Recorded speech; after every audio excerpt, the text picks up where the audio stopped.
Un calciatore per ogni reparto alla riapertura delle liste del prossimo calciomercato che si aprirà nel prossimo mese di dicembre. Lo ha dichiarato il tecnico dell'Akragas Corrado Mutolo nei giorni scorsi per sopperire ad una rosa davvero striminzita.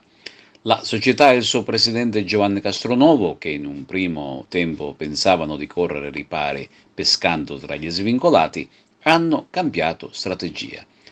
Adesso se ne parlerà tra meno di un mese, dopo che sarà fatta chiarezza su cui puntare in maniera molto decisa.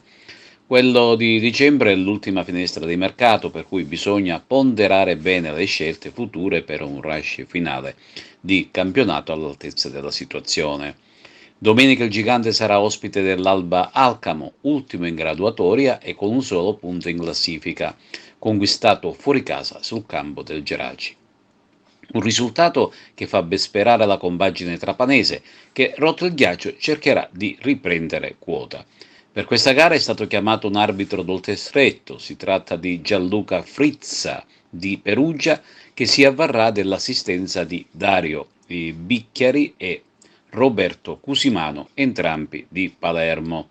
Per quanto riguarda le altre agrigentine del girone A di eccellenza, tornano a giocare in casa il Canicattì, dopo lo sfortunato pari esterno con la Parmonval, e la Pro Favara con il forte Geraci.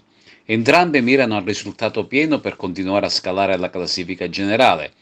La gara Canicattì-Mazzara sarà diretta da Giovanni Martorana di Enna, mentre Pro Favara Geraci da Gianluca Livigni di Palermo. Infine, gara di cartello tra il capolista Dattilo e il CUS Palermo, con quest'ultima che intende riscattare la sconfitta interna con il sorprendente Sporting Vallone.